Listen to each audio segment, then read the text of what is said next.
वाले का पुराना तो बना हुआ लेकिन वो नया क्या तो आई इसमें एनआईटी के भीतर अपलोड करना है उसका। वंदे मातरम भैयाओ, आज के इस में नए वीडियो में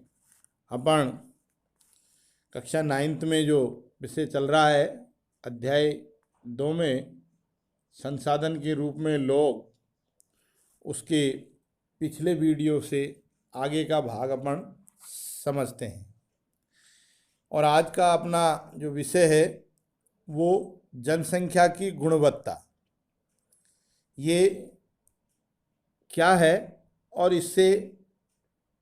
क्या प्रतिफल मिलता है, इसके बारे में अपन इस वीडियो में समझेंगे।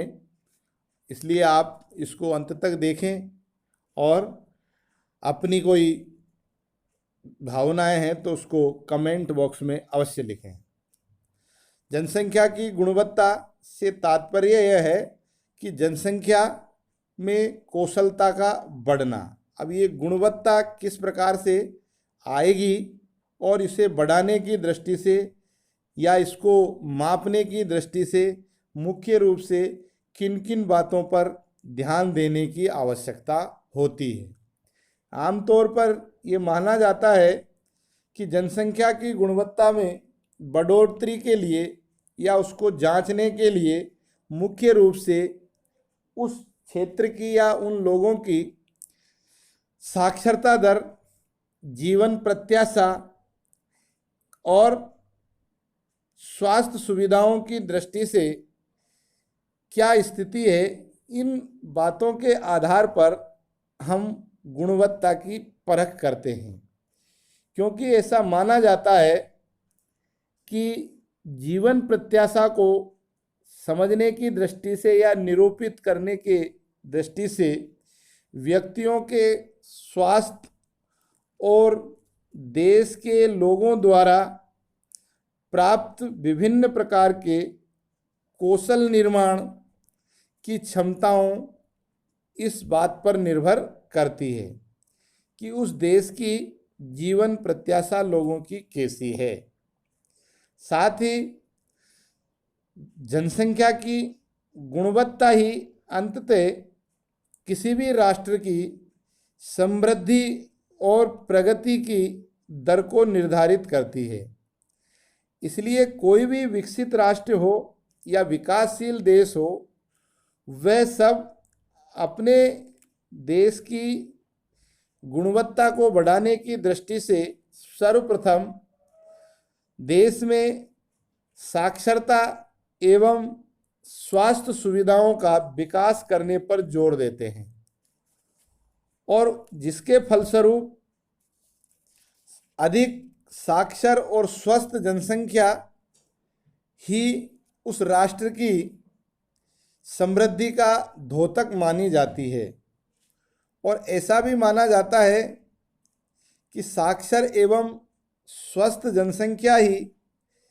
किसी भी राष्ट्र की सर्वाधिक एवं महत्वपूर्ण परिसंपत्तियां मानी जाती है। अर्थात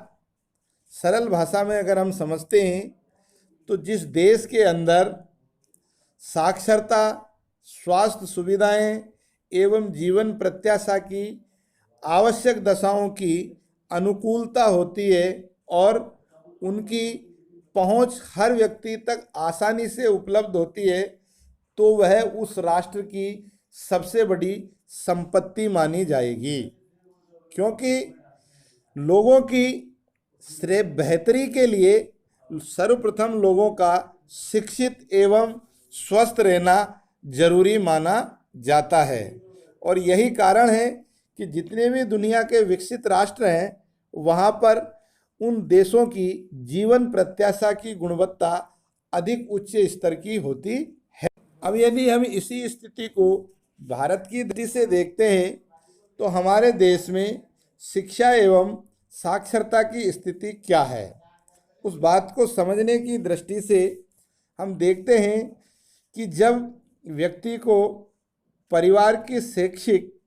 पृष्ठभूमि ठीक ठीक प्रकार की मिलती है तो वह अपने बच्चों को अच्छी शिक्षा दिलाने का प्रयास करता है, अर्थात बेहतर शिक्षण संस्थानों में प्रवेश दिला के उसको गुणवत्तापूर्ण शिक्षा प्राप्त हो, इस दिशा में सोचता है। और व्यक्ति अपनी शिक्षाओं द्वारा अर्जित विभिन्न प्रकार का ज्ञान एवं कौशल की अच्छे शिक्षा के माध्यम से बढ़ोतरी करता है, और इस बढ़ोतरी के फलस्वरूप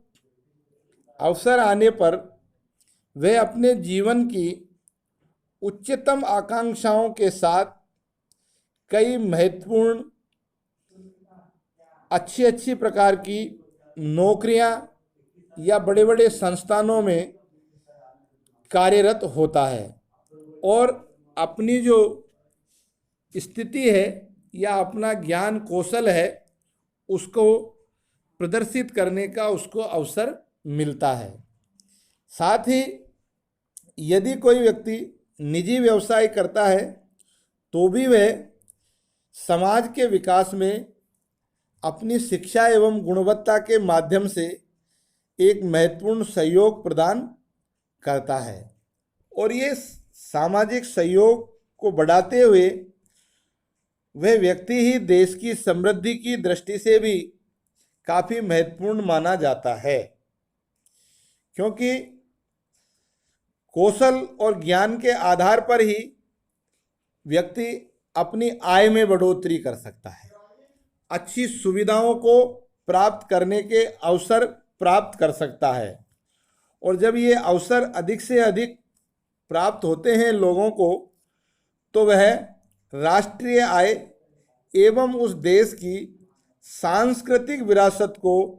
संवारने में या निखारने में अपना योगदान प्रदान भी करता है। इसीलिए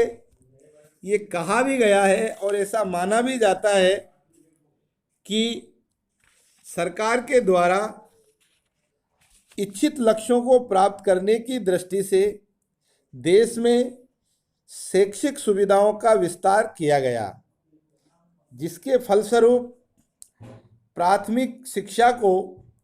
आम जन की पहुंच तक बढ़ाने के लिए और उसमें गुणवत्तापूर्ण ज्ञान की दृष्टि से उसे अनिवार्य एवं निःशुल्क बनाने का प्रावधान करने के साथ साथ ही प्रत्येक जिला स्तर पर एक उच्च मानक प्राप्त शिक्षण संस्थानों का गठन, जिनमें नवोदय विद्यालय तथा केंद्रीय विद्यालयों की स्थापना की गई, और जिनका उद्देश्य था कि सुलभ एवं गुणवत्तापूर्ण शिक्षा निचले स्तर तक लोगों को प्राप्त हो, ताकि वह अपने ज्ञान कौशल को बढ़ाते हुए आसानी से नए नए अवसरों को प्राप्त कर सके और सामाजिक सौहार्द को या राष्ट्र की प्रगति में अपना सहयोग प्रदान कर सके। साथ ही जीवन प्रत्याशा का जो दूसरा बिंदु है स्वास्थ्य, क्योंकि ऐसा भी कहा जाता है कि भाई बिना स्वास्थ्य के कुछ भी हासिल नहीं हो सकता, और इसीलिए किसी भी व्यक्ति को स्वास्थ्य के द्वारा ही अपनी क्षमताओं को प्राप्त करने और विभिन्न प्रकार की बीमारियों से लड़ने की ताकत देता है। यानी कि उसका अगर स्वास्थ्य ठीक है तो वह विभिन्न प्रकार की अपनी कौशल क्षमताओं को विकसित कर सकता है, जबकि कोई भी एक अस्वस्थ व्यक्ति, चाहे वो महिला हो या पुरुष, किसी भी संगठन के समग्र विकास में अपना महत्वपूर्ण योगदान प्रदान करने में या उसको अधिकतम सक्षम बनाने में सहयोग नहीं कर सकता। इसी दृष्टि से स्वास्थ्य अपना कल्याण करने के साथ साथ समाज का एक अपरिहार्य आधार भी माना जाता है। इसी कारण जनसंख्या की स्वास्थ्य स्थिति को सुधारना किसी भी देश की प्राथमिकताओं में सर्वोपरि होता है। और हमारी राष्ट्रीय नीति का लक्ष्य भी जनसंख्या के अल्प सुविधा प्राप्त वर्गों पर विशेष ध्यान देते हुए स्वास्थ्य सेवाओं एवं परिवार कल्याण और पौष्टिक भोजन जैसी सेवा तक इनकी पहुंच को सुलभ बनाना और स्थिति में बेहतर बनाने में सहायक है। तमाम प्रकार की इन सुविधाओं की बढ़ोतरी के फलस्वरूप अगर हम प्रतिवर्ष विश्लेषण करते हैं तो जहां देश में जीवन प्रत्याशा बढ़कर के 1951 के बाद 2014 में 68.3 पर हो गई, जबकि शिशु मृत्यु दर 1951 के 147 से घटकर 2016 में 34 पर आ गई। तात्पर्य यह है कि 1951 में जहां शिशु मृत्यु दर 147 थी, वो बेहतर स्वास्थ्य सुविधाओं के फलस्वरूप 2016 में घटकर के 34 पर आ गई। इसी आधार पर हम कह सकते हैं कि जीवन प्रत्याशा में वृद्धि और शिशु देखभाल से सुधार के फलस्वरूप ही